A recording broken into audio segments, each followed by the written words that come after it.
Hello everybody and welcome to Wowhead Weekly number 185. I am Annie, or also known as Annie Fuchsia. I am a full-time streamer on Twitch and do this weekly show for you guys. Today we have lots to talk about the Mythic Raid Race. As you guys are probably aware, the world firsts and seconds, technically third, have been claimed, and we'll talk more about that. And there's also a PTR little build that we will quickly go through as well. My co-host, as usual, is the lovely Perculia.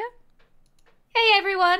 Always happy to be here and doing the show along with Brightpaw, who I think you can see on the camera, sort of in my face. I am the site director for Wowhead, so I oversee the production of all the news and guides and features we do, like the dressing room. And it's always really fun to do the show so we can share, what's popular on the site as well as answer your questions. If you have any questions, you can send them to SAS148 and we will try to address them at the end of the show.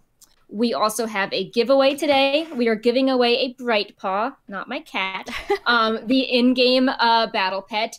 And the keyword to enter in Twitch chat is meow, M-E-O-W. So, yeah, I'm sure Brightpaw will come back. Also really happy I've got this new microphone by Blue. And I'm back to using the old headset because my Brightpaw ate the wires on my new headset last week. So, but there shouldn't be any echoing this time. I realized after the fact that the echo was caused by the headset not working last week. So yeah, so we've got a lot to talk about, like the world first race ending, and it's strange. Every raid reset, there's been a new PTR build. So Tuesdays are super hype with a ton of new stuff going on. So we have a new 815 PTR build to discuss as well first, and then all the live news will basically be the race to world first. And we're also looking at getting some of the casters to be guests on Wowhead Weekly in the next few weeks, so we can hear their thoughts on how they had to prepare for things and how they were analyzing, the fights and all these behind the scenes anecdotes. That's gonna be awesome. Let's getting some casters over, talking to them about all this. Yeah, we're really trying to make an effort to get more guests on the show in 2019. So if you guys have any ideas, definitely let us know. Kitsuki is setting all that stuff up. Sounds great. Yep. So yeah, just quick TLDR on that. We have a giveaway. Type meow in the chat if you want to enter the raffle. Also, if you have any questions to ask us about WoW or anything, mostly WoW, I guess, you can add SAS148 in the chat, and he will put down those questions for us to talk about it later towards the end of the show. Yeah, let's jump straight into the PTR build at first. We have some updates for hunters. We have the confirmed hunter pets for the new allied races, the Kultiran and the Zandalari trolls. And I've got some pictures to share on that as well. Yeah, so the Kultiran starting pet is the Peregrine Falcon, and this actually resembles the American Kestrel, which is a very small type of falcon that has really distinct spots at the end of its wings and a reddish-brown belly. It's a unique falcon appearance, which means that you cannot tame this in the wild. Only Kultiran hunters that start at level 20 get this pet. We've seen this with a few other allied races. I think Void Elves, they have a cool looking warp stalker that no one else gets to have. So that's a similar thing. The hunter one is a slate direhorn. Yeah, the Zandalari troll one is a slate direhorn, and this is cool for several reasons. One is that it resembles one of the mount drops from the Zandalari in Mist of Pandaria. Ooh, I remember so it's those. cool that it matches. Yeah, you had to farm the the dire horns that would spawn in all the zones. The Warbringers. Yeah, the Warbringers. And usually you have to get a tome to tame dire horns from the Isle of Giants, I believe, in MoP. But Zandalari trolls get this dinosaur for free, and they can tame other dire horns, according to Patopia, without needing to farm the tome. So that's pretty cool. Yeah. That is pretty cool indeed. It makes sense, which is awesome.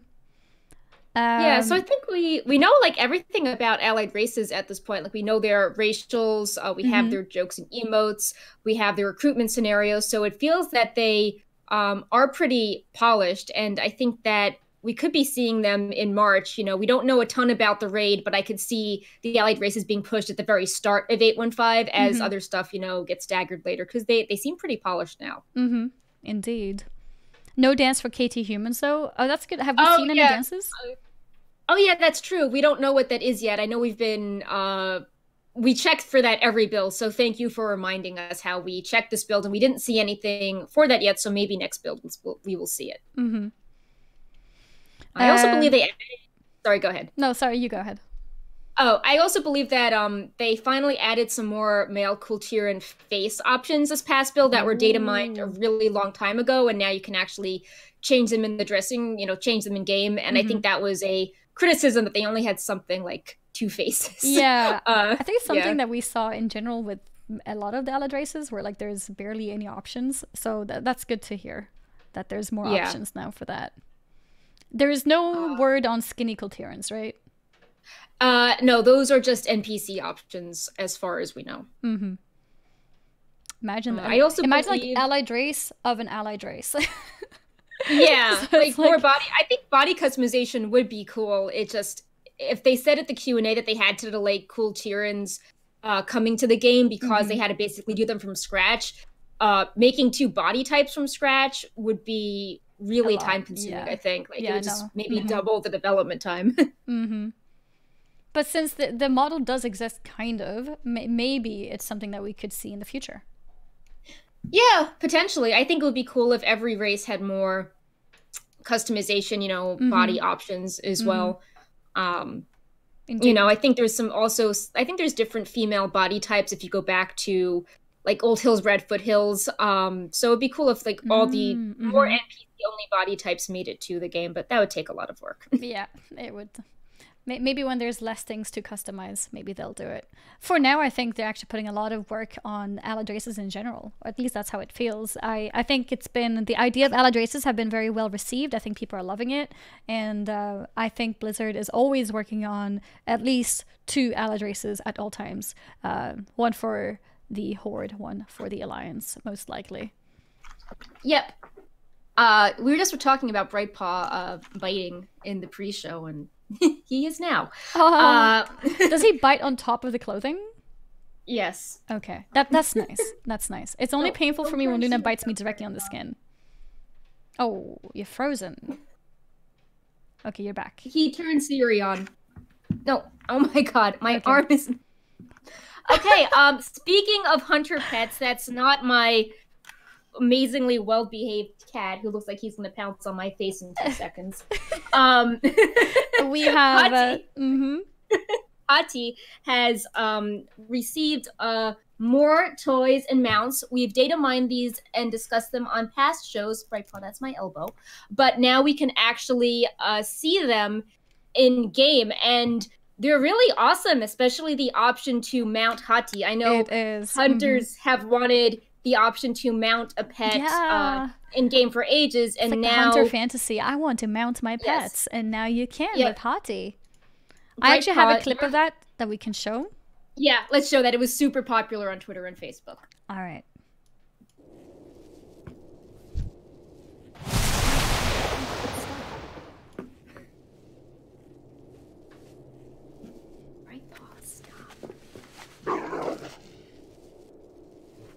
Boom. Look at that. I think we'll see some movement as well. Yeah, there you go. Yeah.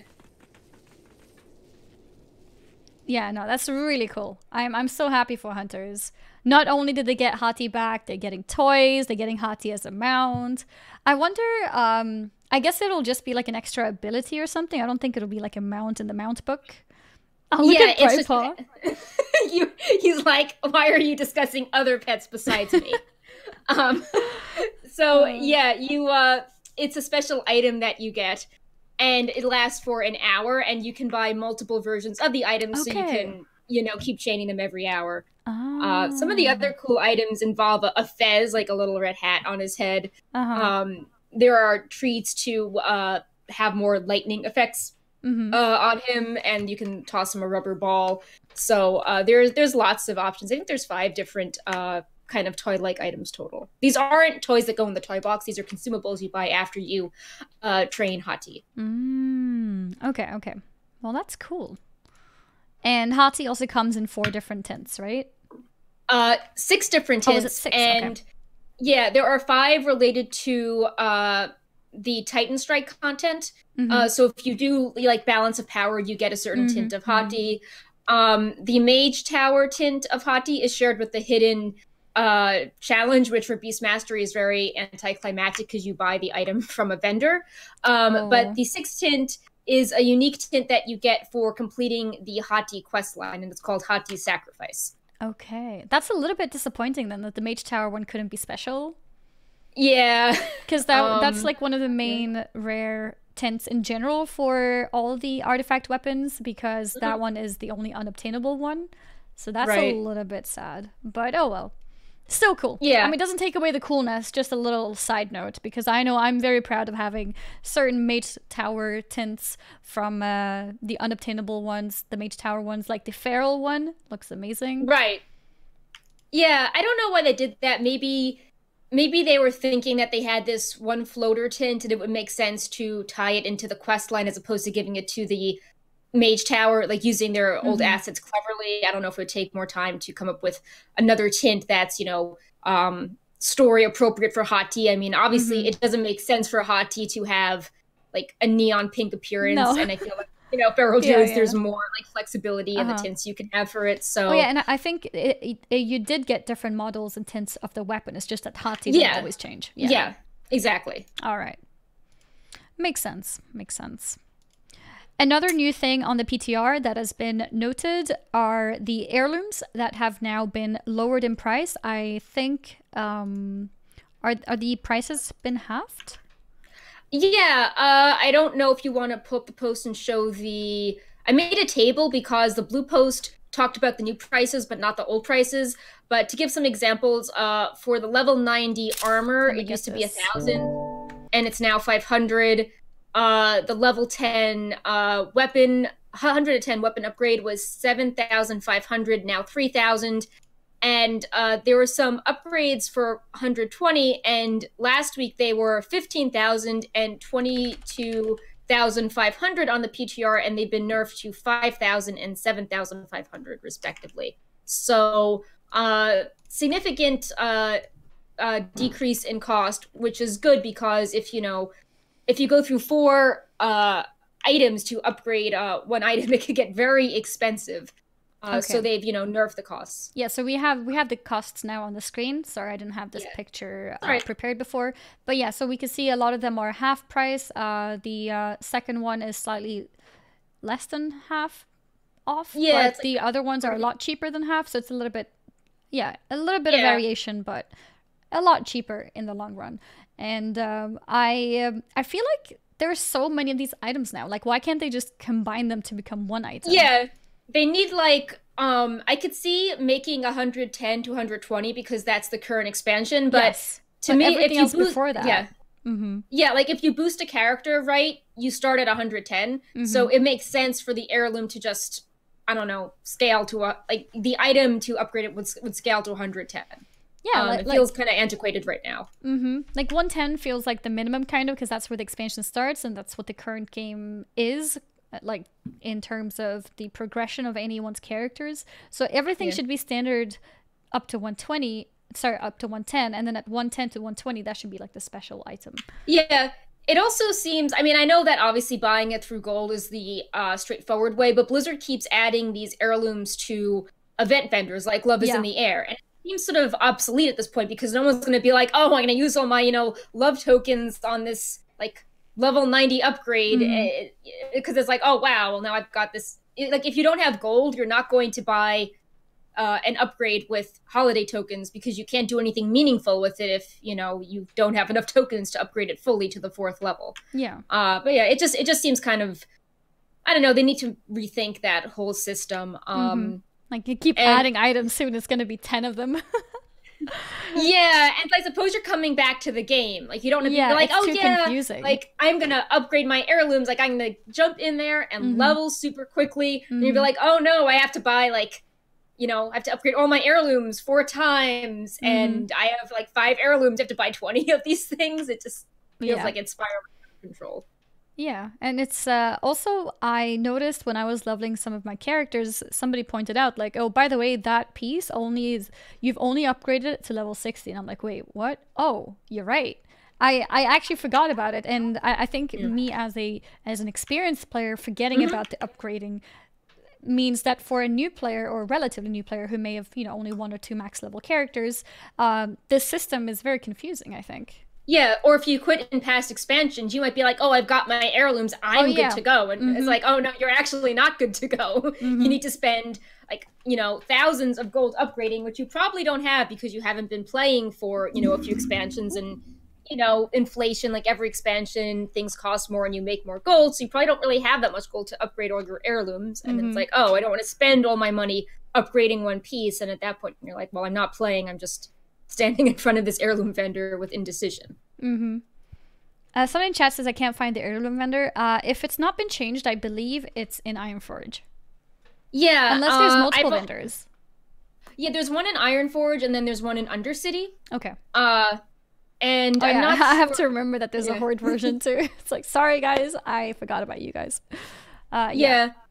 I know a few people are saying in the Wowhead comments that they're not seeing the new prices on the PTR, so if they're not out, they should be, you know, out soon. There was a blue post saying that, you know, they are changing them. So, you know, it would be bad if they don't fix in a few bills, definitely still message Warcraft devs. It would be bad if they said that, you know, something is meant to cost 5,000 gold, but then it actually costs 15,000.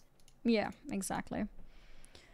And regardless of the possible confusion and not the best system, something which is nice to know for people is that the heirlooms can now be leveled up to 120, which is awesome if you want to level some more alts. I know I have like another 10 classes probably, or 10 characters probably at 110 just sitting there waiting to be leveled. And with all of the different heirloom pieces that I have, I think it's effectively 30, maybe even 40% XP, which is really nice.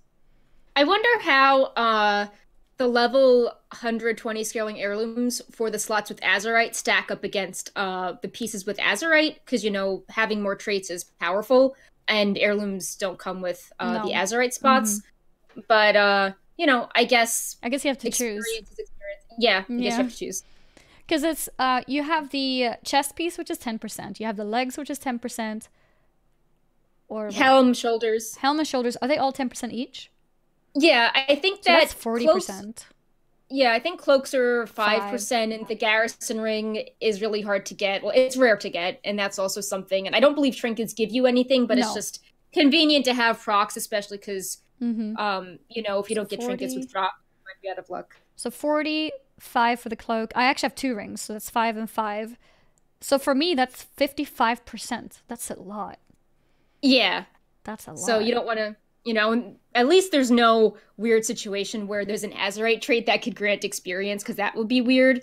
I guess there's gems. So the gem is also really good. That's another 5%, right? But you can only use one of them, only right? One. So so even if you got lucky, I don't know, procced a piece that you could put the gem in, it still wouldn't outweigh the experience bonus of a helm. But maybe, I don't know, maybe you'd have a piece. Wait, does the gem slot have to be on a headpiece? No, they're just, like, if you just have a socket, you can put the gems in them. Yeah. So, you know, maybe, I guess the ideal setup is that you hope you get a socket on gear that doesn't have an heirloom like equivalent. hands and or then something. Or like a belt, so. You could probably also look in the auction house if you're lucky. There's, like, a really low item level piece that has a socket. Or, like, maybe even, like, a low level piece. That could also work. I think crafted items can proc with sockets, so if you're leveling a profession, I mean, they proc all sorts of random stats, I thought. Yeah, they proc random stats, but I don't think they can be warforged.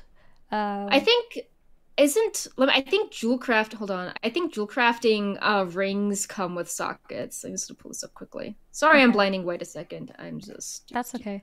I don't think the tailoring can proc a socket, but I'm not sure. Maybe rings. Yeah. Okay, so rings are always with sockets, but then you're giving up the 5% if you have the ring. But I guess if you don't have the ring, at least you can, in that case, craft one of those to get the 5%. Yeah. So where are the rings from? Because I don't remember. I think one was from the fishing tournament. Yeah, and then there's these 3 Garrison Shipyard missions, which like Admiral Taylor's Garrison ring, and I mean you have to unlock the shipyard, get the mission to proc, complete the mission, don't have your ship sink. While jewel crafters, they can make the green quality rings. It's not even the epic rings; it's the green quality ones, like the golden barrel ring and soulstone ring and kyanite.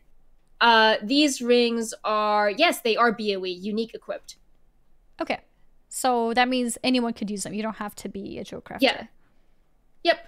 And they require level 111. So you can use one them level in. Yeah. Yeah. This reminds me, because I don't think I'm actually doing this for my own research, because I don't think the gem is in Wowhead's like heirloom experience overview guide. So I'm just like, make a note, put this in the guide. Yeah, this is important. Yeah, definitely. And the ring is a really good point, because that should be easy to find if you don't have the experience ring already. Yeah, I mean, there's also other things you can put in sockets as well. Like there's the straddling viridium gem, which increases your movement speed, and that's not directly experienced, but movement speed adds up because that starts being, faster that you get to the next enemy mob. Yeah. So I guess, if you don't have these super rare rings, you could get one, craft 2 jewel crafting gems, put 5 experience in one, and then put the movement speed in another. Very good point. Somebody mentioned the legendary rings from Legion also have sockets. I think even the trinkets. I think there's trinkets too that have sockets. I might be wrong though. I think some old engineering ones had sockets. I want to say the dragon trinket has sockets. I'm gonna. Maybe it was just rings then. So I'm just trying to think of a solution for people who already have the 2 experience rings, if there's a quick fix for those people, but I feel like you just have to be lucky. Yeah, I know, like garish weapon heirlooms, but they're unobtainable. You can't get them if you didn't already have them. They're unobtainable. Exactly. Yeah. I'm gonna go has gem sockets. But I will use that. Thank you for the tip. Yeah, that is. So Wowhead, actually, you can filter for items that come with sockets naturally. Oh, nice. So I filtered for trinkets, and the alchemy stones, all the alchemy stones from Cataclysm come with sockets. The Ghost Iron Dragon Link comes with cogwheel sockets, so those are like the special engineering ones. So alchemists and engineers can do that. Yeah, and then the figurines from Northrend Jewel Crafting also come with sockets. Okay. And let's see. I'm gonna see. Waste is something I think that there's no heirloom for, right? No. Okay. Let's see what this comes up with. It seems that a lot of stuff up and through Mist naturally came with sockets. So, like all the Siege of Orgrimmar items came with sockets. The Ordos that was items not came a with special sockets. proc, right? They just had sockets. Right. Nice. Yeah. Okay, so you could just go and do that. Yeah, even some PvP things from Mop came with sockets. For Wrist, I think there was some Burning Crusade gear with sockets. I'm pulling this up. But yeah, it's super. I just tossed you a link. Ooh, belt buckle. Oh yeah, that's good. That's a good one. Yeah, if you guys are wondering, like, where is Perk getting this from? I just posted a link to Annie so you can sort of see what I'm filtering for, and then you just change the slot category. But yeah, the wrist from the Legion class set come with sockets. I'm just going to show you guys the list of heirlooms as I go through the chat, because otherwise you will not see us. Okay, here it is. Okay, let me full screen this again. All right, we're back. Hello, guys. Here's the link. Oh, that was just a link for the wristed of sockets. You can keep changing the slot, and you can see what has sockets if you want it for. Maybe if you the link I posted. It just doesn't show up as a blue But it does work, though. If you copy that, you can see it, and then you can search for yourself. But yeah, I think the belt buckle is a very good point and very good idea, too. You can just make it a habit to buy yourself a belt buckle when you're leveling a character and just put in whatever belt you're using, and just remember to keep using that belt until you're 120.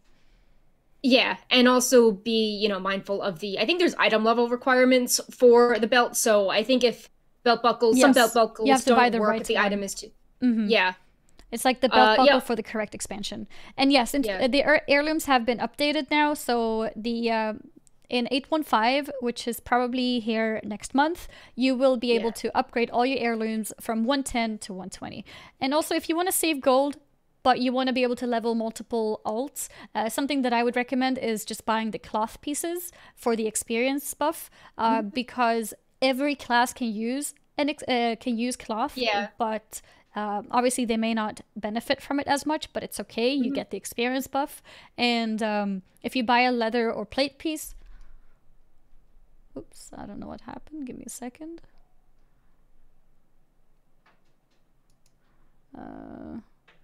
Everything good? My Battle.net crashed, and for some reason it went above you. Can you still hear me? Yeah, I can hear you. Okay, let me go back. We're good.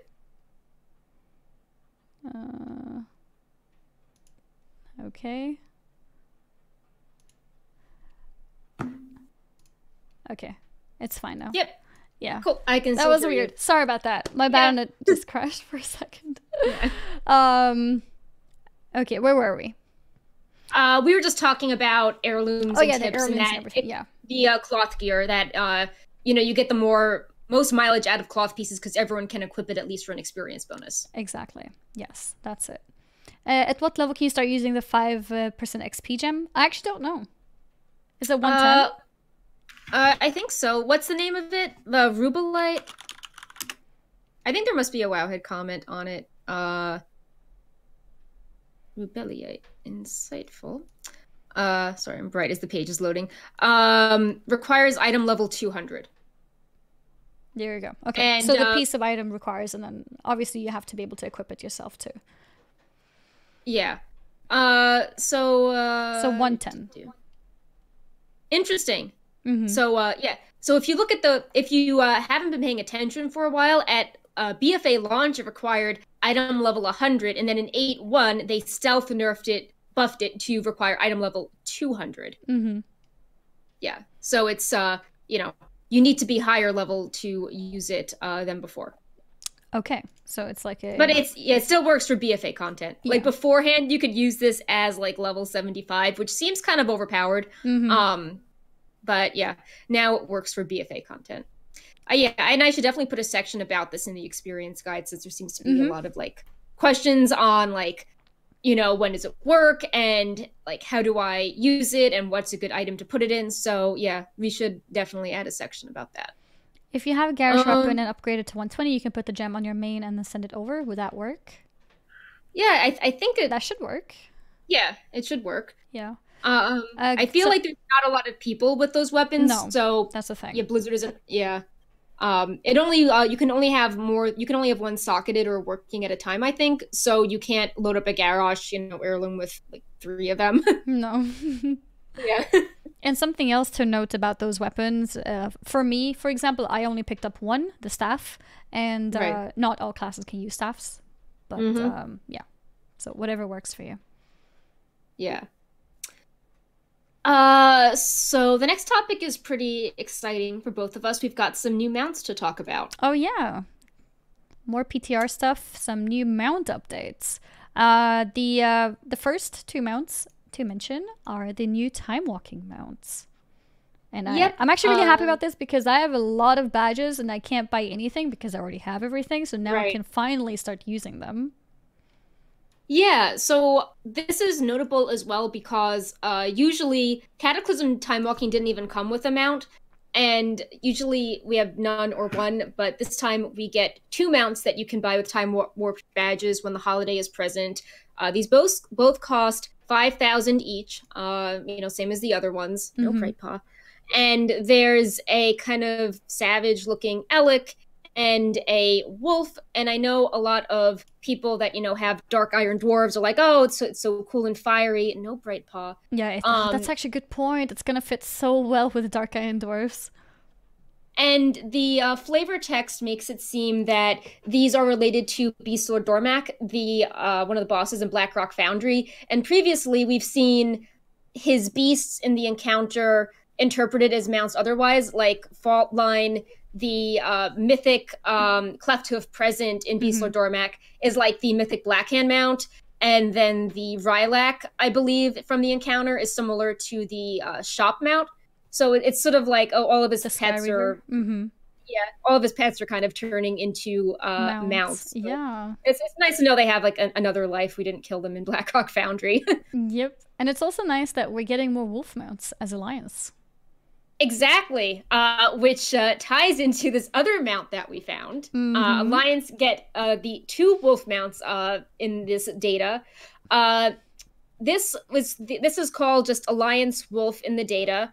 There was so many memes that it's like, oh, this is a funny looking horse. Because we always get horses, but now we're getting a wolf, and it does look very Alliance-y. I mean, look at those colors. I guess that would probably imply that it's a PvP mount.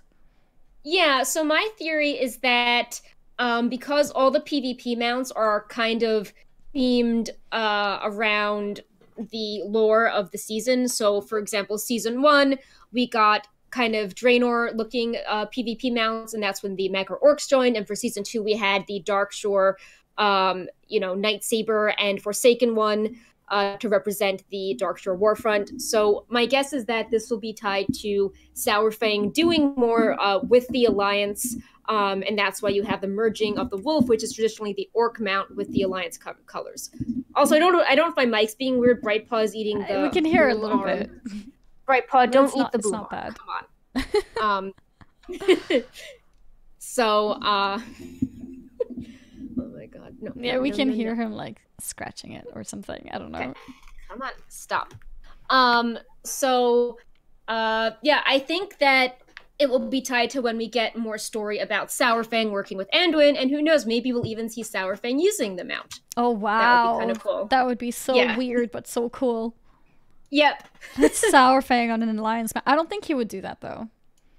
Well, he needs a wolf. Yeah, but if it's Alliance clothed, like he still believes in the Horde. He just thinks Sylvanas is the wrong Horde. Right. Well, I think it will be. I think it will be tied to the story. Maybe, definitely. Very possible. Yeah, maybe if the Alliance, attack Orgrimmar, or there's an effort to, rebel and unseat Sylvanas, we'll see that mount used then. If we even survive that far, because Sylvanas is sort of kicking ass, and she seems to be sort of like steamrolling the opposition right now. So I don't know, things might fall apart before we even get to implement any sort of, rebellion plan against her. Which I think is that our... Oh, we have one more thing, and then we'll talk more about Sylvanas and why we think she's sort of doing very well against the opposition. Another update in the PTR is Derek Proudmore with an updated model, which is very interesting because what does this mean? Yeah, so I think it means that he will not be, killed off for good in the next patch, because or if he is, he's going to serve a super important role, because usually when characters get model updates, that means that they're going to be used for, really high quality cutscenes. Like, for example, like Bane and Athanos got them in 735, and then they started being used in like the Horde epilogues cutscene, all these, in-game cinematics. So I think it means that he's a player role in the future, and, he will be worthy enough to deserve a unique model. And we've seen that in the past when NPCs get new or different models, they tend to play a more important role. Varian would kind of be the exception to the rule because he got a new model and then he, died very soon after in Legion, but he played obviously a super important role. Yeah, for sure. So, he needed, if Derek... he needed an epic ending. Yeah, so it's like if Derek is going to, I don't know, if he's not going to be around for all of BFA, he's going to go out, epically. But I think he will be around for a while in BFA. And this also shows an example of an undead that, looks different than the typical model where it's, totally flesh rotted away. And it's interesting how we're seeing more variation in undead. We haven't seen Kalia Menethil's new model yet. She is the one that was brought back to life and is like sort of undead, but also touched by the light. So it will be interesting if they're this new kind of pseudo allied race or undead customization option for humans. Like maybe they'll be the, I don't know, allied race leaders, or they'll like work together and kind of be a new offshoot of the Forsaken. We'll have to see. Well, you think it could be like a type of Forsaken which stays Alliance? Yeah. Oh. So either stays Alliance, or we, by the end of BFA, multiple races have Forsaken options. If, I don't know, Sylvanas becomes like a third faction, or separate from the Horde, because we've also seen Sylvanas raising Night Elves now, so there could be Dark Ranger options. There are, when she raises at Lordaeron, there are different skeletons of different races, so maybe there'd be like, I don't know, Tauren undead and Orc undead. There is a data mined undead blood elf that she raises in 8.1, so there could be all these little undead customization like undead options faction coming. So it's so gonna be I interesting think to see. And we also know that they're sort of teasing a meeting between Kalia and Derek, because in 8.1, after the Battle of Dazar Lore, Jane is like, I've been away so long, and Anwen's like, I have something to tell you, something happened to your old friend, and Jane is about to catch up with her.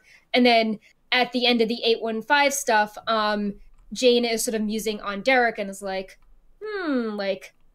I think I might know someone in your situation. So I think that something will happen as they work together and explore, free will among the Forsaken that aren't, following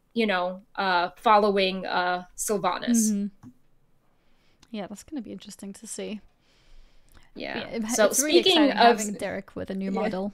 Yeah, go on. Yeah, it's really good too. Like everyone's like, he's not rotted enough, but we have seen in Dark Mirror that when Sylvanas, works her magic, she can make characters look more convincing. Like that's how Nathanos got his new, more human model. She took the body of his cousin and or nephew and family member, did a sacrifice, and he got the old, human's appearance. So maybe Sylvanas was trying to make Derek look nicer if her plan is to use I don't know, to send him back to the Proudmoore and not have him look, like gross and rotting. But it's like, oh, you kind of look human. Like, you could probably be welcome back. Yeah.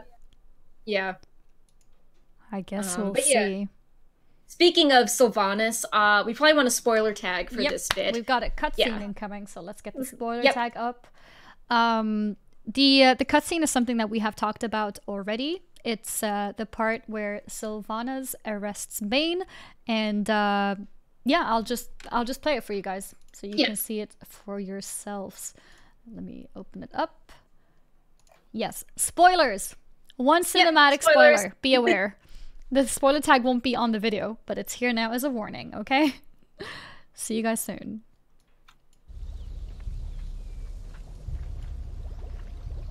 I have troubling news. It seems there are traitors in our midst. Most of you need fear nothing. But Derek Proudmoore didn't flee to Kultiris by himself. He had help, didn't he?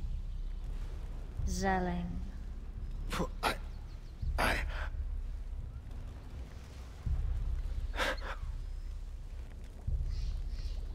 Stop! I returned Derek Proudmoore to his family. You raised him as a Forsaken, but you planned to deny him his free will, to violate his mind. I could not stand by and permit such depravity to unfold. Thank you for your honesty.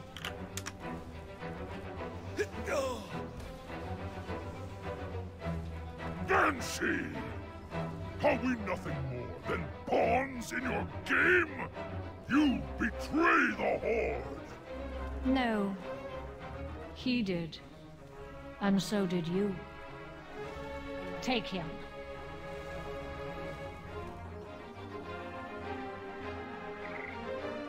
Others will see you for what you are, Sylvanas. You will leave the Horde in ruins.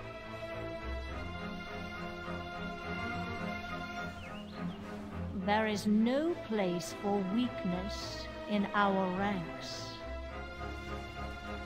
Remember your loyalties. Well, there you go. Mm-hmm. Yeah. Before we get into it, I want to just have a note on the color palette used. You might notice it's a bit like sepia, kind of brown. That's because it's from the Alliance point of view.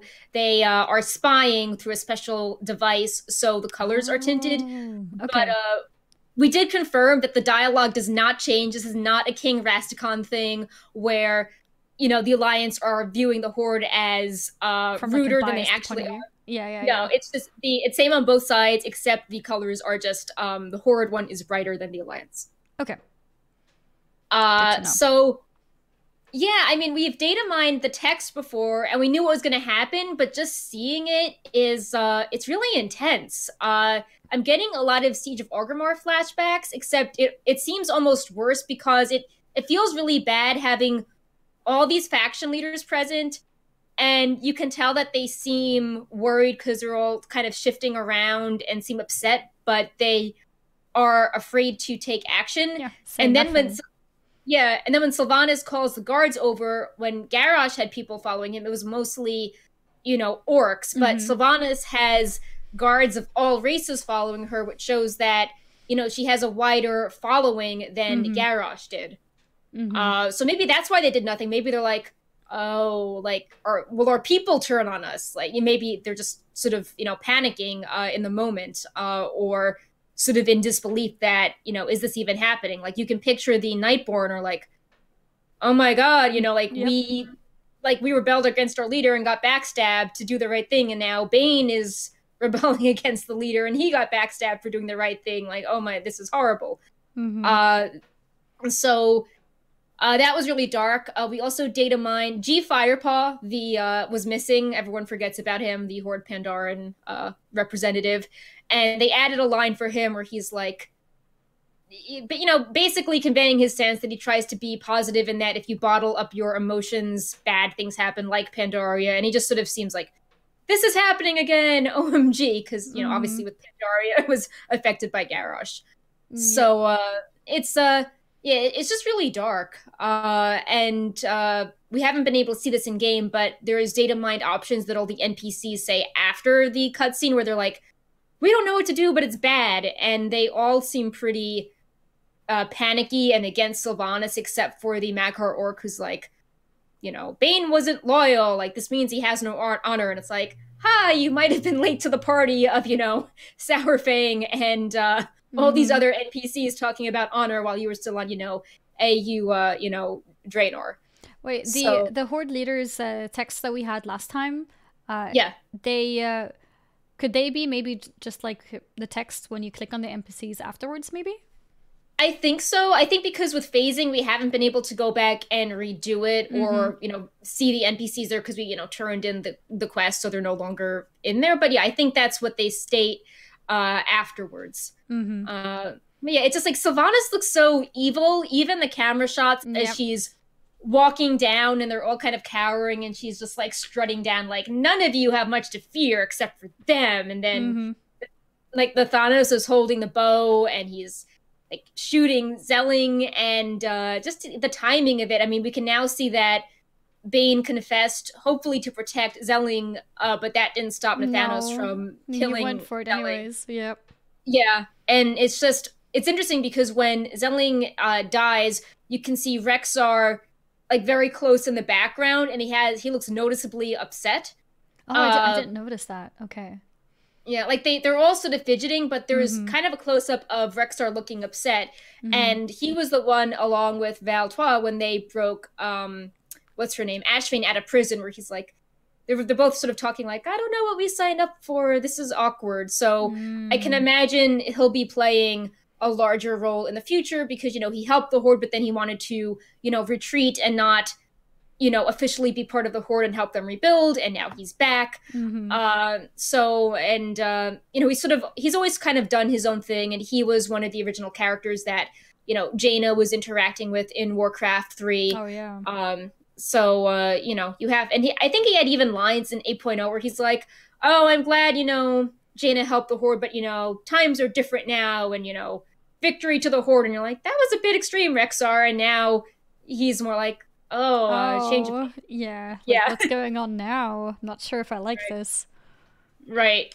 So, I mean, interesting to see where it goes. It almost reminds me of a TV show where like every patch ends on a cliffhanger, and you have to tune in for the episode next week, or in this case, next patch to, I don't know. So it reminds me a lot of Game of Thrones. Like, this will end every episode with a death. Tune in next time. Yeah, all the bloodshed too. So many deaths.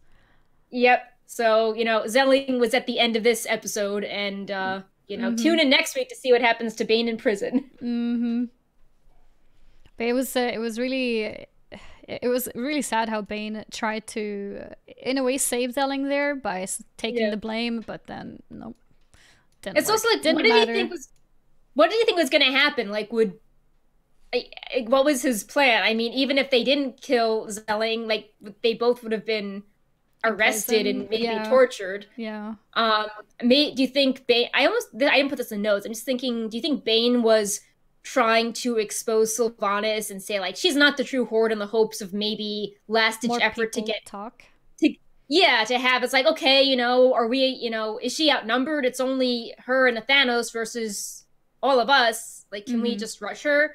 I wonder if I don't know if he figured that he might as well try to appeal to everyone's common sense, and I guess worst case, even if they don't act, maybe it would have planted a seed like this was bad, and their guilt would eventually make them act, even if he did say something along those lines, right? At least as they're building a seed. I forgot what he said, but he said something about everyone will see you for what you are.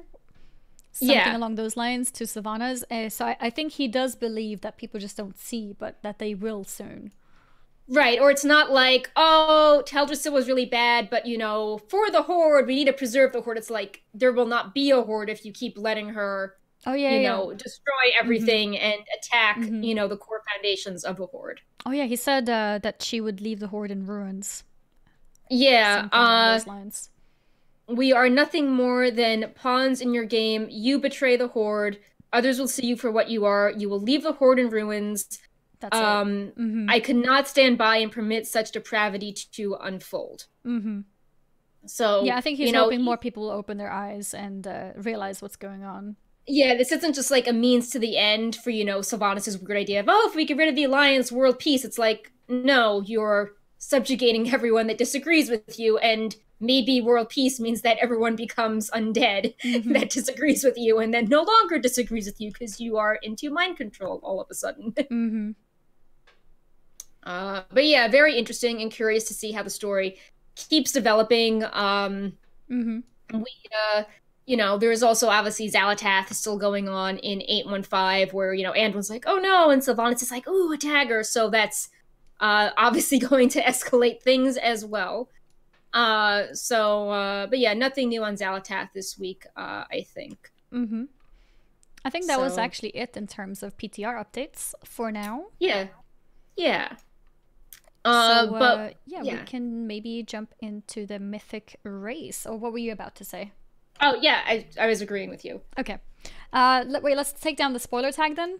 Or this is not spoilers! Jaina is down. It's like, if you didn't catch the stream, spoiler. Spoiler, Jaina's down. It was me and Perk. We killed her. Well, not killed her, but we defeated the instance, which does not include killing her because she's a strong woman and she made it out. Yes. The Mythic Raid Race. was streamed once again on Twitch, just like last time, and it was at least just as popular, I would say. I would say it was a huge success. Yeah, I mean, I think it was like not as popular as Uldir, but it was like really popular, especially in proportion to, you know, BFA kind of being mid-expansion slump. I had this weird theory that if you're trying to, you know, attract casual viewers when the viewership is already so high and like every hardcore player is watching, that having Jaina run away at 5% could mess with perceptions. You know, if someone sees a 1% wipe, they're like, oh, I should tune in, they're going to get it soon. But if someone doesn't know Jaina, they might be like, oh, 6%, like, they still got a bit to go. I'll tune in later. So maybe they didn't realize the urgency of the closeness of the kill. Yeah. But it was still, you know, really great viewership. Like, I know for like the last few days, it was sort of like 70,000, 80,000 mark on the main channel. So that was really cool. But yeah, a little bit about the kill if you weren't aware or reading Wowhead, even though we've had so many articles on it. They got Method on the 347th pull. I think we were covering last week with the show. We were like, oh, like the first 8 bosses went down so quickly, but Jaina proved quite a challenge. And I think everyone agreed that she was a interesting, well-designed fight, but the rest, like the first part of the instance was too easy and didn't have a proper ramp-up difficulty. So like even people were able to be really sloppy and like force the earlier bosses. Method even said that they forgot that when you're shrunk on Mechatorque, you don't really deal any damage. Oh my god, that's funny. Yeah. I thought that was a meme, but then on the official Red Bull stream, they actually said that. And then Limit also said in one of their blogs that their first kills were just kind of brute force through and like very sloppy and not really a cool strategy. I do think that maybe not every single one of the fights, but in general, I enjoyed most of the boss fights. I think they were pretty unique. For example, the Mechatorque, as you mentioned, but I do agree that they were too easy. Even us as doing like just stream pugs, like normal and heroic, the first like 6 bosses or so were basically one-shots for the most part. Obviously we're not doing mythic raiding, but I can imagine, you know, with the experience and gear and skills that they have at that level, then the mythic bosses must have felt too easy. I can definitely imagine that. I think the main walls that we went into with our raiding was like maybe like what's it called, blockade?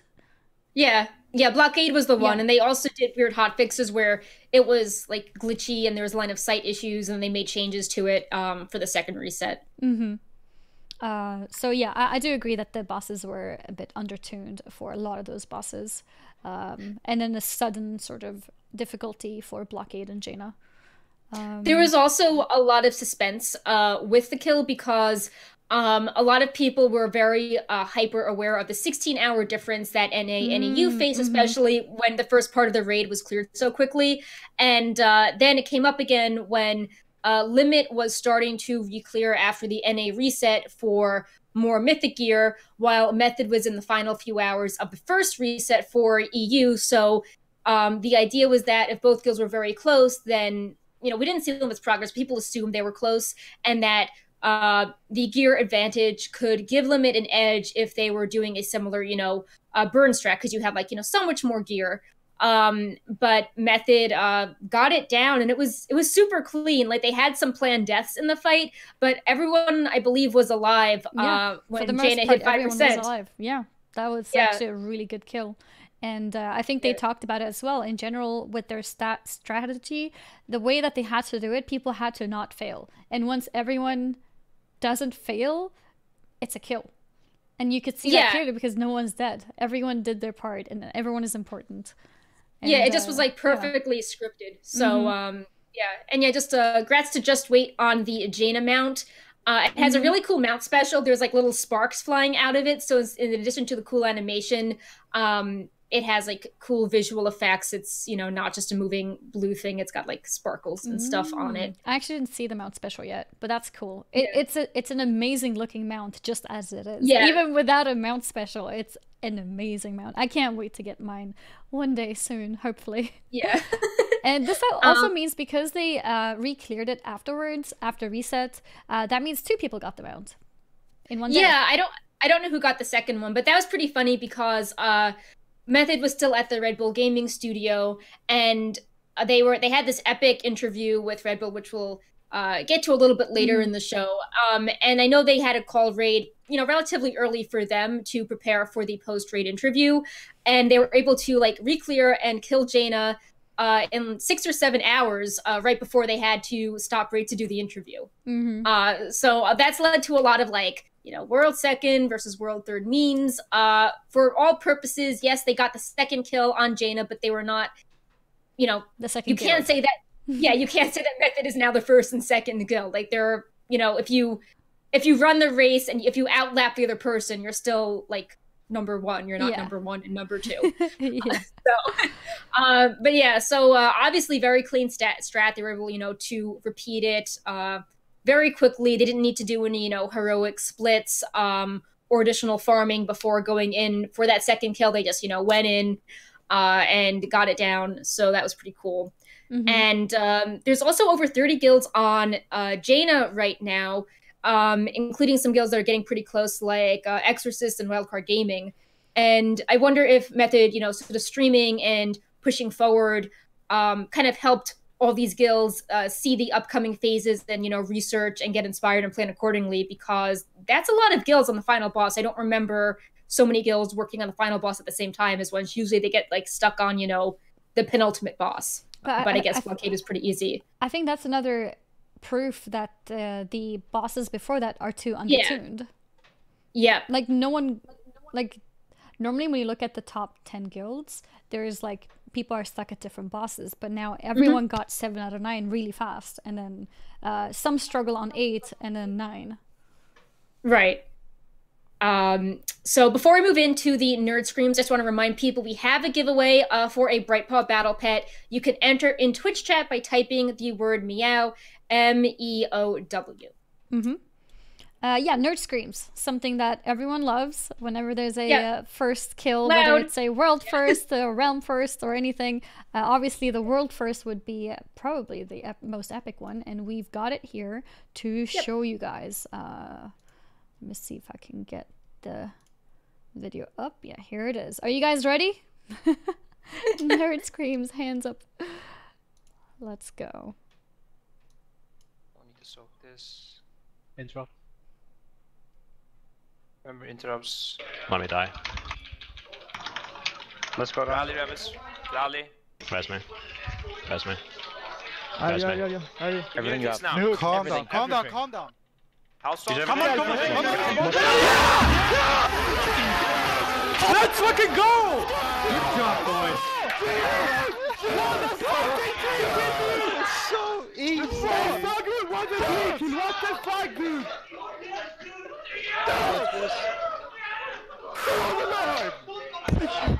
I was here. Yeah. It's funny seeing the difference between the people at the gaming studio and those that are at home. Because the ones that are at the studio are like hugging each other, and the people that are like by themselves are just like, okay, handing it up for the camera more. You're just like, oh, they have nobody to hug. How sad. But they still had the energy though. Like it was still awesome. Yeah.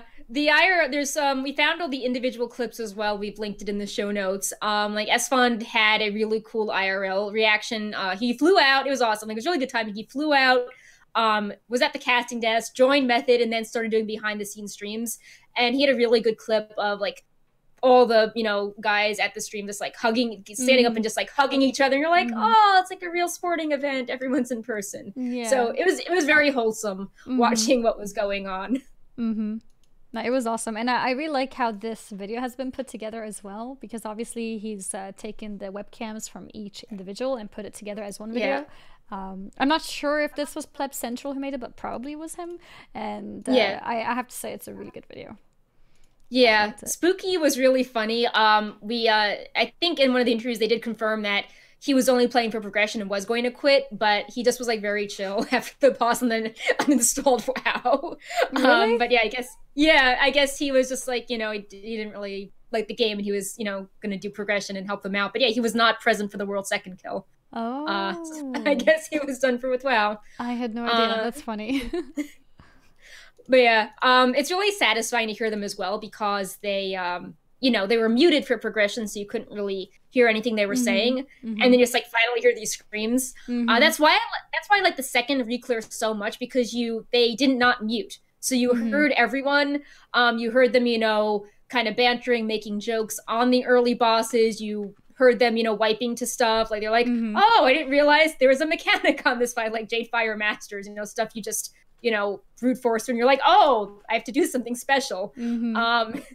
And, you know, things that are funnier as the fight goes on or losing focus. And then when you get to the harder bosses, it was interesting to hear their accountability when they were, when someone, you know, messed up or, you know, forgot an interrupt or, you know, didn't call out that they needed help with something, how they reacted to, you know, admitting their mistake and fixing it. It was very, like, I don't know, motivational. It's like handling stress and how to, you know, be accountable without being like negative or messing up the person's head. So I thought that was all really cool.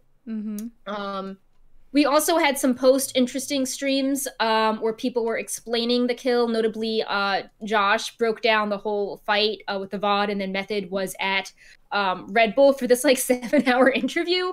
So we're just breaking down a few interesting parts of the kill, but, you know, obviously the Method Raiders that were there can explain this a lot more, but just some of the kind of top-level notable things. Method went troll for the fight, which is what Limit ended up doing as well. And it was because of the passive, the Voodoo Shuffle, because it reduces the duration of movement impairing effects by 20%, and Chilling Touch counts as a movement impairing effect, and it's very important for several, you know, parts of the fight. And it ends up that it shortens the Chilling Touch dot by 2 ticks, which ends up being, you know, it doesn't sound like a lot, but when the whole raid has 2 less ticks, then it affects, you know, healing. Yeah. Plus, Berserking is really good for like a burst cooldown in phase 3, because Method went with the burst strategy of ignoring the elemental to burst Jaina down instead. I also noticed with the I think there was a a gear setup where most of, not most, but at least 5 of the PvP trinkets were used as well. So the PvP has the on-use trinket where you get your primary stat. I noticed that at least 5 of the raiders were using that trinket as well, probably to do even more burst damage. Yeah. When Jaina uses Heroism is pretty interesting, because the mechanic on Jaina is that if you use Heroism or Bloodlust at certain points, she will ice block for a period of time, so you cannot damage her. So you have to have a clever use of it. So they used it on the transition to DPS melee on the wall and ranged on Jaina, so Jaina could, you know, take more damage through the transition. And then, you know, they use that more heroism to then burn down a Thanos. Wait, does she not block during transition? I guess not. It's the intermission. Oh. So use it during the intermission. And then Genji then did this really sick thing where he used Aspect of the Turtle, clicked on the demonic gateway, and then, like, you know, traveled really far across the room to interrupt Jaina, and then got Life Grip back to the raid to transition her into the 3rd phase. And right before he did his maneuver, the entire raid had to cancel Time Warp, because if they did not, then Jaina would ice block when she went into phase 3. So that was super choreographed. It's like, cancel Time Warp, you know, Aspect of the Turtle run, Demonic Gateway, interrupt, and then get Life Grip back across the room. Like, that's just so precise. That's interesting. Yeah, and it was mentioned in the chat as well, it's because she's casting. Of course, that makes sense. Yeah. Because she doesn't ice block in the middle of the cast. Right. Okay. Yep. And then in the last phase, the healing was like super micromanaged, where everything was, you know, basically scripted. And everyone, you know, sort of based their setup around phase 3, because that was like the tightest, you know, no margin for error. The tanks were meant to die and then be resurrected right after, because if you get ice blocked, then ice lances spawn. But if you die, then you don't get ice blocked, and the raid doesn't have to dodge, you know, the ice lances. You know, so they would die on purpose at like 19 stacks, or they would die on purpose before they would get before ice block, and then they would get resurrected back up. I believe with the shaman totem, which doesn't count as a battle res, in case there's, you know, another margin for error. And so you know, there's obviously other things, in the fight. We also learned a bit from the Red Bull interview. It was really funny. Like, I think the interview went on longer than the actual raid clear that day. It was like a 6 or 7 hour interview. Oh, wow. But some of the interesting stuff there was that the guild is maybe 50 to 100 million gold in debt. That's to crazy. Not terms of service breaking, but to friends and organizations like Gallywick's boosting service. And the money was spent on things like consumables, crafting gear. They said they cleared out auction houses on 3 realms, and then people spent additional money to get BOEs, which, apparently paid off because Method got up to eye level 406, I believe. And they started the raid eye level behind Limit. And then when Method killed Jaina, Limit's item level was significantly behind. So Method spent a lot of money, boosting the item level of all the raiders, to get that edge, which then helps them with the burn strategies, do DPS before we exhaust our cooldowns and all die. This was funny. So everyone is like, oh, island expeditions, farming, this sucks. We have to do so much. Method had their Heart of Azeroth level goal at 42. And they hit it before 2 weeks before the raid. So then people just started pushing for 43, which is funny because I was like, oh, I hate islands. I'm doing so many. It's like, well, you actually were really efficient, getting that done. Of course, and there's jokes being like, oh, German efficiency, like, the German group was the best at getting. I think some of them spent over 100 hours on islands. Yeah, they were saying they did up to like 500 islands per week, and your average person is meant to do like 4. And they also, it's everyone's probably seen them streaming it. They also farm the Titan Residuum, pretty hardcore.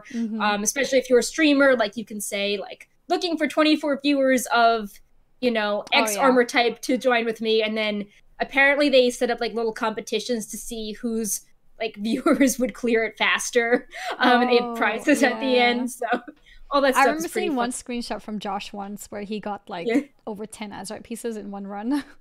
Yeah. And that was before they nerfed the armor type, so he was getting it from any armors. Yeah, and they definitely did set up runs. We saw them on Saturday, I think, doing all the split runs of like the cloth group and the leather group, and I think for all the casual people turning in, they're like, what is this? Like, why does Method have like 20 priests in the raid? So, stuff like that's pretty interesting as well. They also said that they purposely ran with compositions that were not optimal for the earlier bosses because they wanted to make sure that the main raiders could still get pieces funneled to them. So, for example, maybe they would put a mage in that already had that Titan Residuum piece. So if they got something similar, like that mage could trade it to the main raider. They were thinking of who they wanted in for the Jaina composition. So maybe if that person wasn't the best for an earlier boss, but they were useful at Jaina, they would keep them in. They did say that it felt pretty bad to wake up and see 7 bosses downed. They were hoping it would be more of a challenge. So that was sort of it was way too undertuned. And like it was kind of like that for me as well when I first started looking at the status or progression. It happened really fast where it turned into 7 out of 9. I'm like, oh wow, well, okay, I guess it's over now. They also said that they said that the Zerg strat was actually not that hard, and that a lot of their low percent wipes were due to just them doing dumb things. It wasn't a gear issue or a strat issue. It just was people being careless. Mechanic, And they also said like, oh, Twitch chat was really helpful. How they'd be like, have you considered banishing the elemental or like put more DPS on the wall? But I can't imagine like you're trying to do something super difficult and you're messing up, hundreds of times, and Twitch chat is like nitpicking everything you do without really understanding it. Oh yeah, And Josh was complaining about that so much. He's like, there'd be like a professional Twitch raider in the chat being like, why would you hero there? Why don't you hero here for more damage on Jaina? And it's like, oh my god, because she will ice block, I mean, you can go and try, but and it's like there's not as much damage on the wall because the goal is to DPS Jaina as well.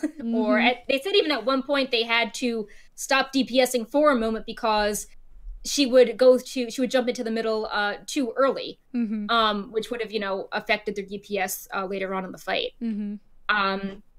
And they also said that they didn't do these, but just to show how much they were brainstorming the fight, and they were thinking of all possible angles. And one of the most bizarre ideas that they mentioned in this interview was that they said that a certain type of talents can make shamans almost be invincible. And they're like, what if the shamans were ice blocked and they didn't die because of their damage reduction abilities, and we had the warlocks put corruption on the boss with the talent where it never ends. So like if everyone died, but the shamans keeps going. And then they're like, oh, I think she has like a execute mechanic in phase 3, and obviously this would take like days for Jaina to die. But it's funny how they're thinking of all interesting ability interactions for that. I'm still not sure what that shaman thing is. I need to look into it. Like, what would make a shaman survive forever in an ice block? I don't know. Yeah. Yeah. They also had another tactic where they thought that if you got frozen while you're moving like very quickly, that the icicle projectile would go the wrong way. So they were maybe they thought that if you got ice blocked while using a demonic gateway, the raid would be safe, but that seems very prone to error and hitting it right at the exact second.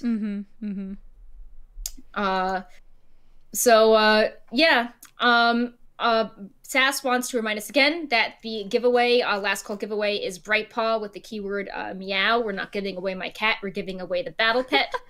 So type meow in the chat if you want to enter the raffle. Yep. But before we wrap things up, we still have to talk about Limit. And when I did the show notes, they were the world's second guild. Obviously, yes, world 3 overall kill of Jaina. But third kill, but world's second guild. Yes. And since I did the show notes, they actually published their own blog, which has some interesting similarities to Method, but also differences. So we'll talk about that a little as well. But yeah, as everyone is aware, Limit killed Jaina yesterday.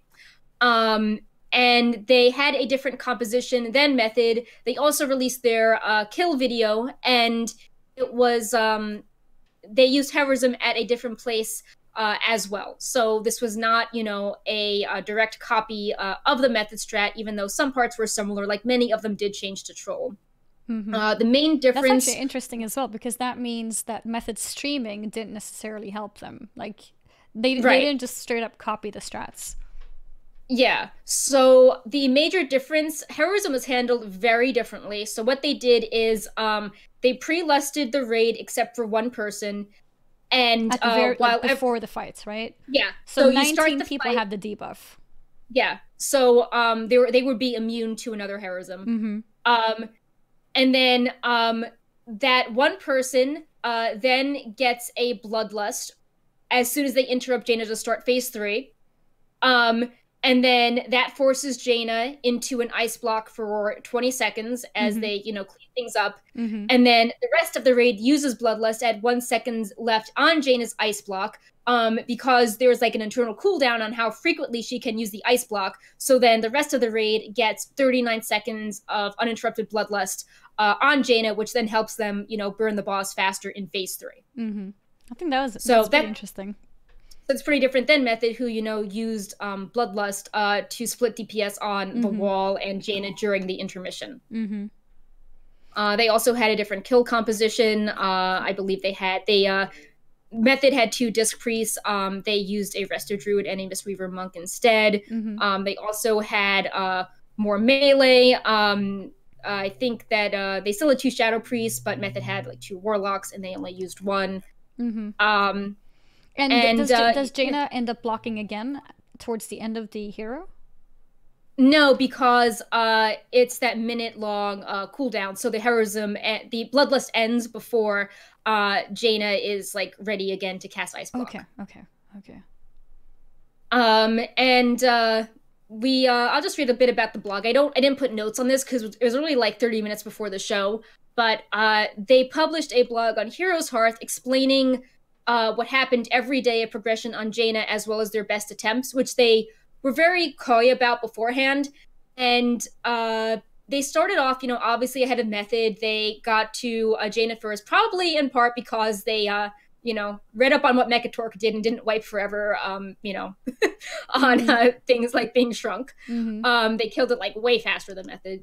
And what was interesting is that on the first day, Jaina had several bugs that I think were fixed maybe before Method really got a lot of attempts in.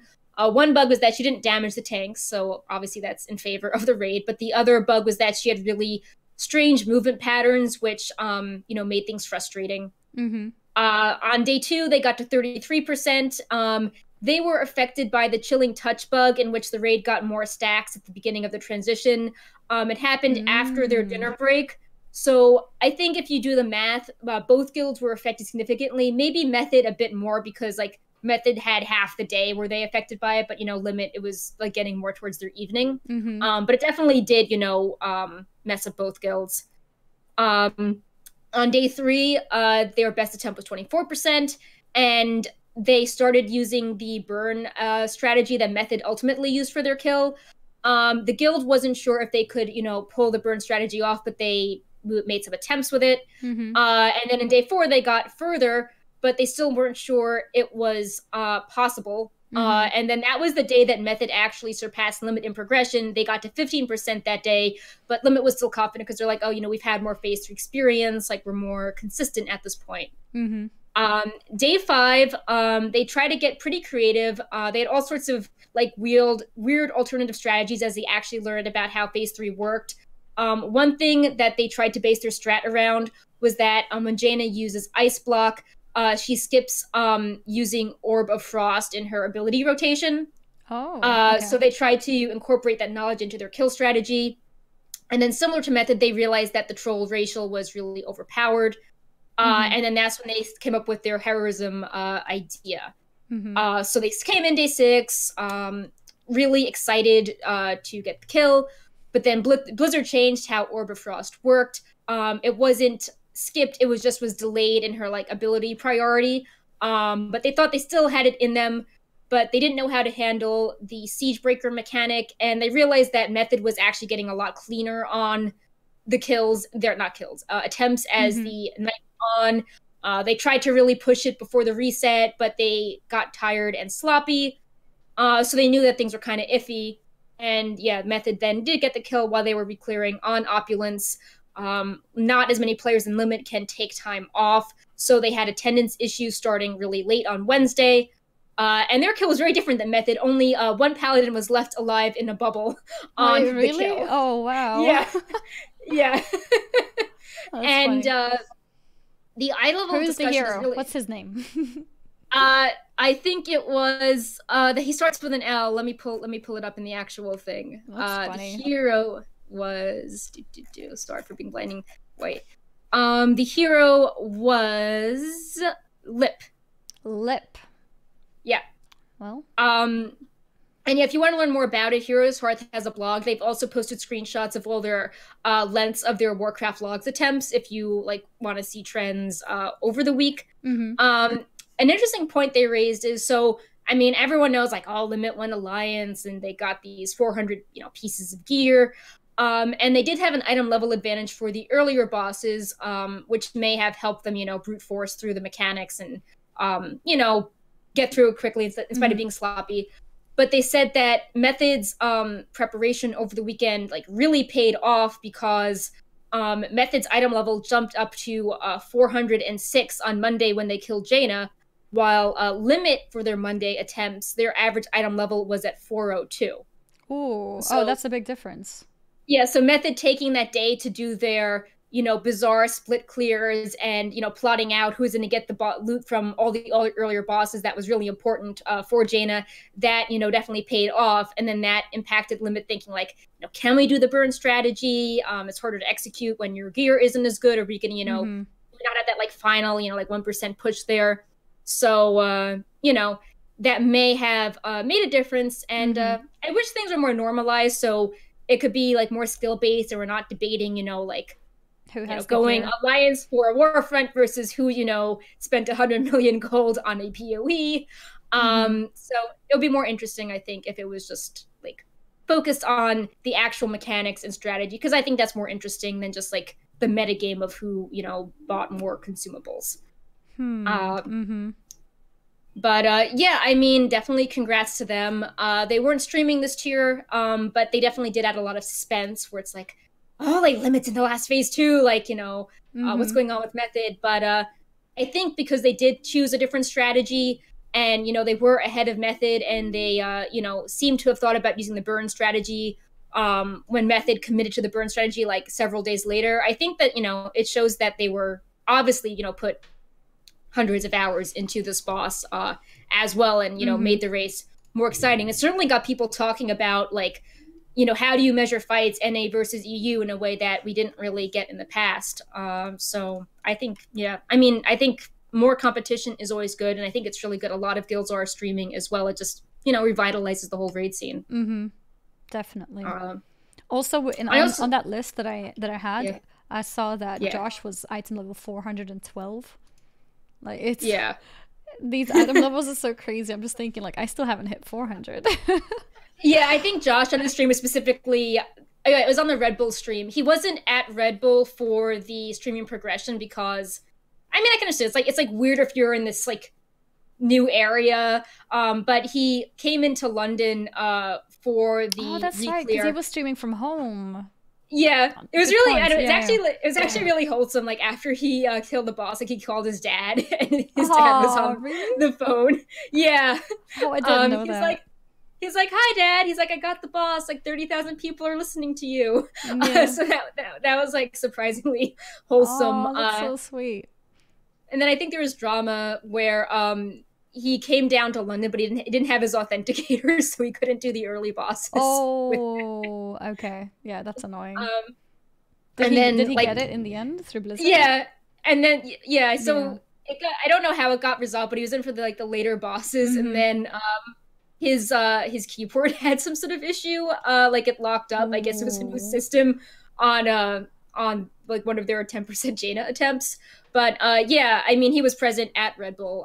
There was eight of them doing the Red Bull post show, and they were talking about Gallywix, and they're like, yeah, like I spent like millions of gold on BOEs. That was really cool. That explains why they had a really high item level, and you know, really beat out Limit. It was also interesting to see the different guild strategies. The Mythic casters kept talking about how Limit was trying to recruit players that specialized in one class, so they had, you know, a roster that was bigger than Method's, and people like just focused on like their main that they were awesome at, while Method had a smaller roster of people that can play, you know, multiple classes with versatility, but maybe they're not, you know, like the number one player for a certain spec.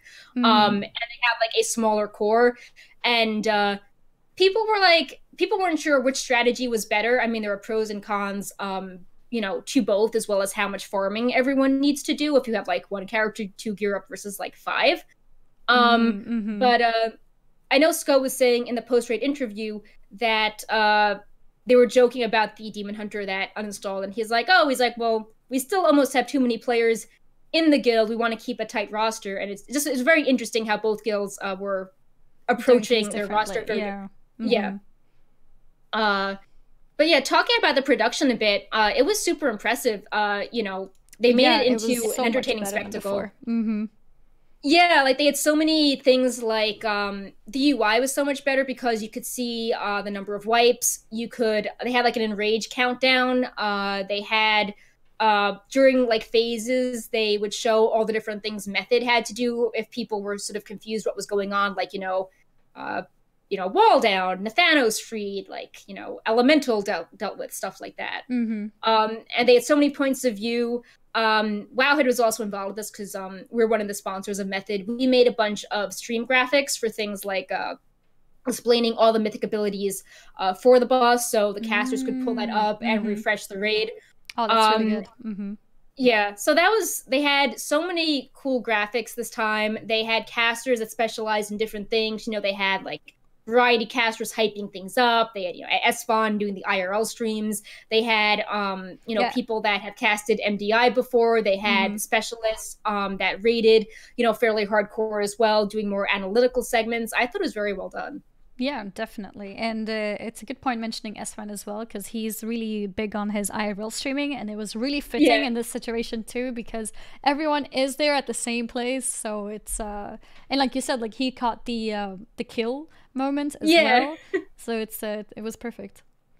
Yeah, and like it also just streaming just builds this connection with the audience, like, you know, a real not a real sports team, but like a, you know, like football, soccer type sports team where everyone is watching the people, you know, competing in the same room. You get attached to players and their personalities. It's not just, you know, like this airtight competition, and you root for them, you know, win or lose. And it's like, you know, the Super Bowl was taking place on Sunday, which is, you know, pretty big in the United States. And yeah, sorry, brain fart a second. The Super Bowl is I mean, like, you know, obviously there's a losing team, but people, it's just super entertaining. You know, the like the halftime show, all the commercials, all the interviews leading up to the Super Bowl, like you know, they're selling jerseys, who's the most valuable player at the end of the Super Bowl for each team, like who's all the stats, like, you know, there's so much stuff going on.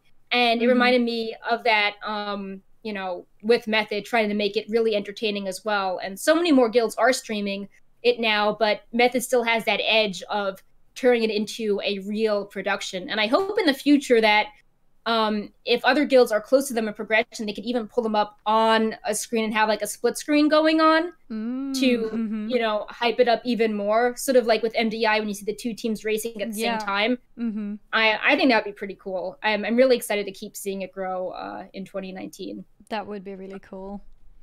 The segments in between were also really fun as well. I don't know how much of it you watched, but when they were taking breaks, they would have some of the raiders do mini interviews, like saying who they thought would die first on Jaina. I thought that was hilarious. Oh, no, I missed that one. But yeah, that sounds fun. Yeah.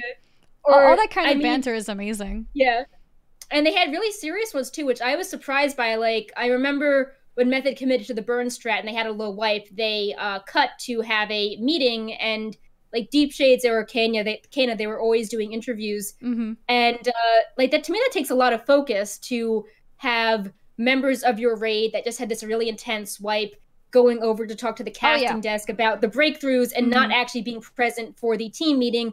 And then you need like even more organization to catch that person up on the team meeting. So, you know, like it's really well done how all the people competing, they weren't just you know, athletes trying to get this kill. They were also having to be, you know, entertainers and be in front of the camera and, you know, put on the show as well. So I was really impressed by that. Yeah, no, that's really good. That is impressive indeed, because it takes the whole other mindset. Like you're going from deep focus, everything is about the boss and your cooldowns and everything, and then you go from that to like, oh, I'm in front of a camera now, let's talk to people. I guess a lot of the players probably have the experience from being streamers, but still, it definitely takes away the focus.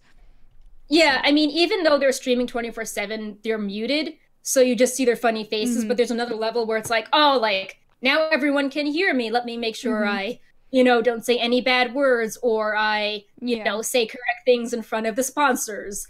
I meant like, because they're streamers in general, they're probably used to being in a camera and like, talking, but it does still take away the focus from the progression and what just happened and what they should change. Like it's definitely a split of focus, but I think a lot of them are already used to somewhat of streaming. So yeah, it's just like, it's just a total other level when it's like you're in front of, you know, 70,000 people versus, you know, your stream of maybe, I don't know, like 500. Yeah, no, that's true too. That is true too. Or, you know, all of a sudden it's like you're talking and there's like Red Bull cameras like zooming in front of you, and there's like lighting, and you're like, oh, like I'm on stage, I'm on TV. Like this is like way more formal. That's actually a very good point. Yeah, that's a very good point. You have to like adjust your makeup and, you know, put powder on your face so you don't shine. They probably did that for them. That's actually funny. Yeah, like, I mean, can you imagine? It's like, oh, well, Linz, before I review my, you know, damage meter, let me like go powder my face and go talk to the camera. But yeah, so I think we're about done with stuff to talk about on the show. We covered the PTR, covered the Mythic Race, and apparently we have a giveaway winner too, Lord Silk. So congratulations for your new Brightpaw pet in game. Not the real Brightpaw. He's still ours, or he's still Perks. Yep. Maybe if he eats another headset, he can be part of the giveaway. Oh, Bright Paw, you hear that? Yep, had to behave, Bright Paw. He's strangely not in the room anymore. He was all like attacking my arm when we were talking about the hunter pet, and now he's like, I'm safe. They're talking about this raid. I'm fine. Yep. I don't care about raids. She can be interested in raids. As long as she's not interested in other pets, I'm okay. Yep. Oh, and like Hot D's sort of like a puppy, and it's like cats versus dogs, so... Did we have any questions, by the way? We had a few. I mean, I'll just answer them. Maybe we'll get some last minute ones in. But Rastallion says, have the colors of the Zandalari and Kulturan druid forms been determined? Like, you know, the hair color impacts the color you turn into. I don't think we've looked at that yet. Maybe that's something we should research. And Aegis says, will you keep the Kulturan Falcon pet if you race change from a hunter to a different race? Oh. I don't think... so I looked briefly at complaints on other allied race pages, and I don't think you keep it. Okay. Or it changes along with the race. Yeah, I think it would change. Yeah, I mean, like, that would especially be weird if you swapped to the other faction, and it would break immersion if, you know, suddenly there was a Kulturus with a dire horn running around. Yeah. It wouldn't make sense. Yeah, but those were the only questions that we got. I guess I'll talk a little bit about some upcoming features you guys should see on Wowhead very soon, just for a few minutes. Our Thoughtbot Classic theme is finally ready. It was soft launched yesterday. If you log in to Wowhead on the Classic site, you'll see a little toggle option to swap between, you know, regular dark Wowhead and then Thoughtbot, you know, blinding white Wowhead. We'll probably have a post in a day or so on it. We just didn't want to, you know, make a post and then there's some page that is horrible styling and there was like egg on her face. But we're very happy with the launch. A lot of people have spent a lot of time trying to replicate the fidelity of Thoughtbot, like making sure every little detail and link, you know, if you click on a link, it changes to the right Thoughtbot color. We've even got the gold dragon in the O and the Wowhead. So very exciting about that. More cool things in store.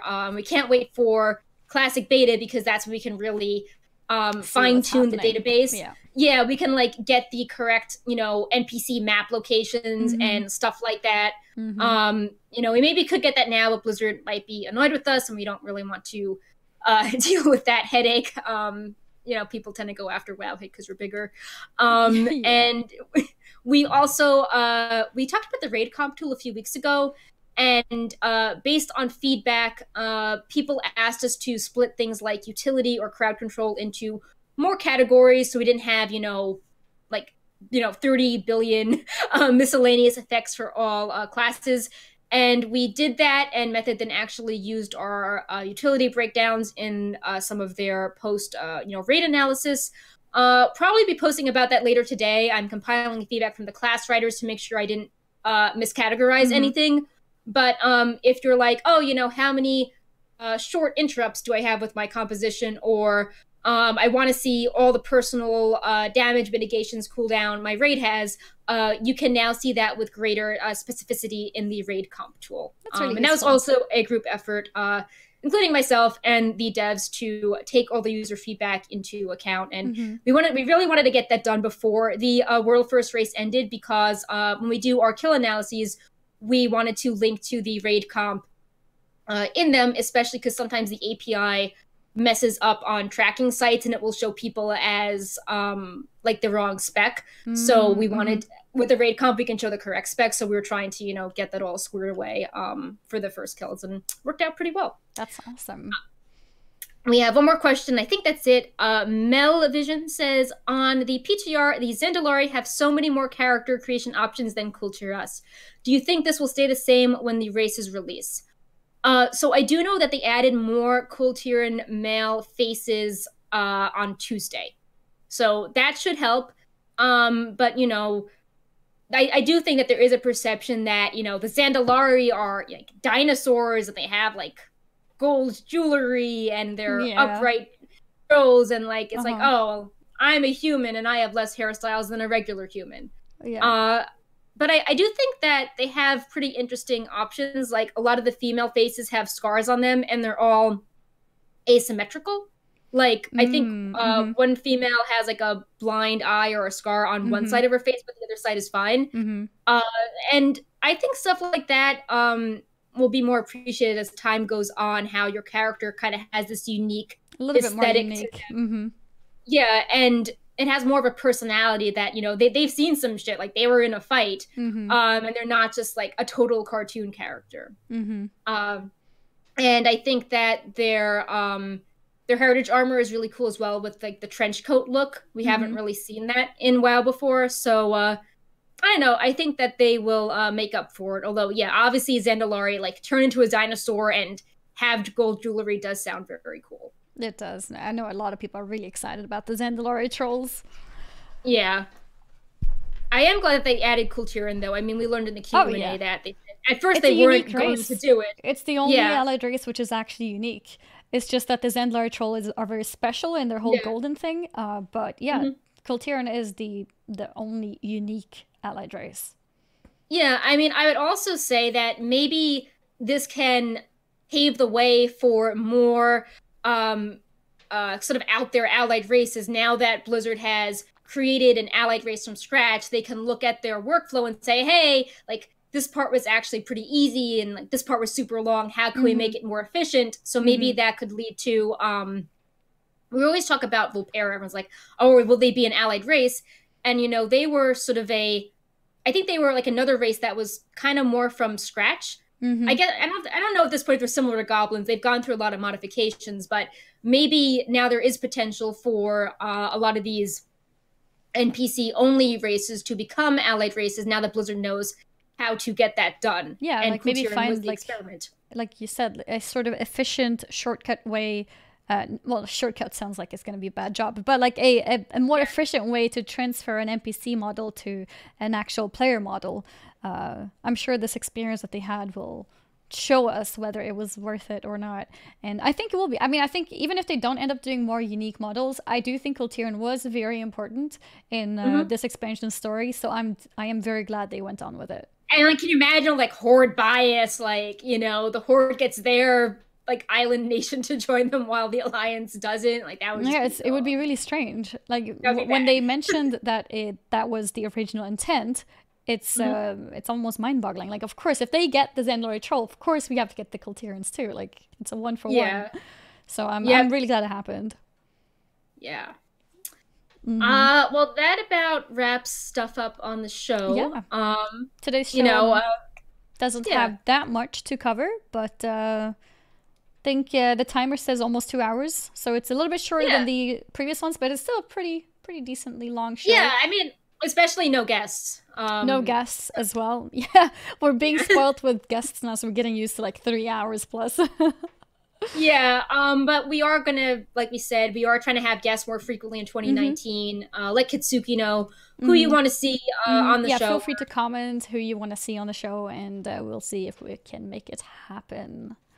Yeah, we're trying to be less strict. It's like, oh, you know, just have guests on if something cool's going on before. We're trying to be like, oh, like, does this line up with your expertise? And then it was always like, oh, if there was something that comes in and doesn't line up, let's delay the guests. But, you know, we're trying to at least do one a month. And, you know, I think we're in a good groove now. We're going to try to get some of the casters on the show in February to talk about all the, you know, interesting stuff. And then Arena and MDI is starting up again. So maybe they'll be able to talk about, you know, WoW and esports and Season 2 and competition in general, too. Also, shout out to Teddles. He is Wowhead's Balanced Druids writer. And this was the first competition he casted the Method, you know, World First Race. And he did a great job. Oh, that's awesome. So, yeah, send in your invoice, Teddles. We didn't get it yet. When you get home from... let's talk business here. Yeah, but yeah, that's super awesome. Just, you know, seeing people in Wowhead's, you know, guide writer community doing really cool stuff. So. Yeah, that is awesome. That's really good to hear. Yeah, that about wraps up the show for today, guys.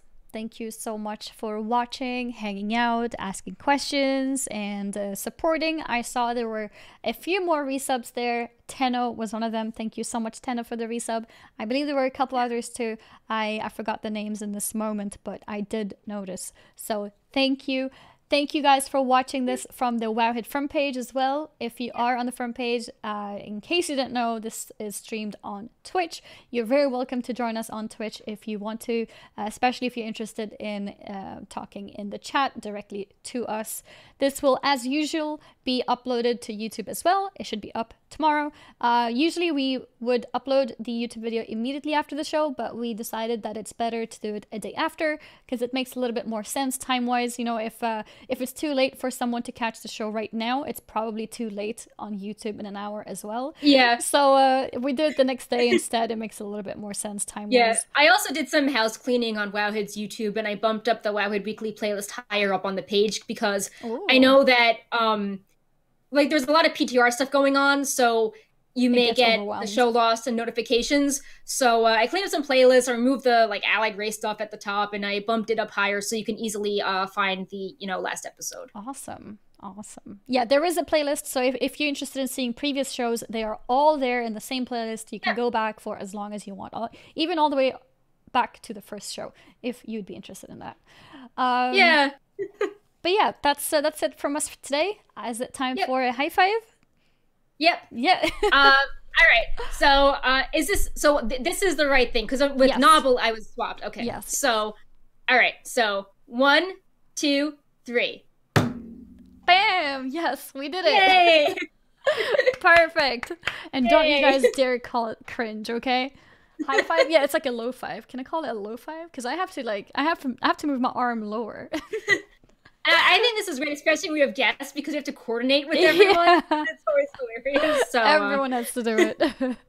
Yeah. Well played. But yeah, we'll see you guys next week, same time as usual, and hopefully we'll have some more PTR stuff to cover and maybe some other exciting things too. We'll see. Yeah. As usual, the World of Warcraft news weekly again next week, same time. Yep. Bye. Bye-bye, everyone. See you later. See ya. Bye-bye.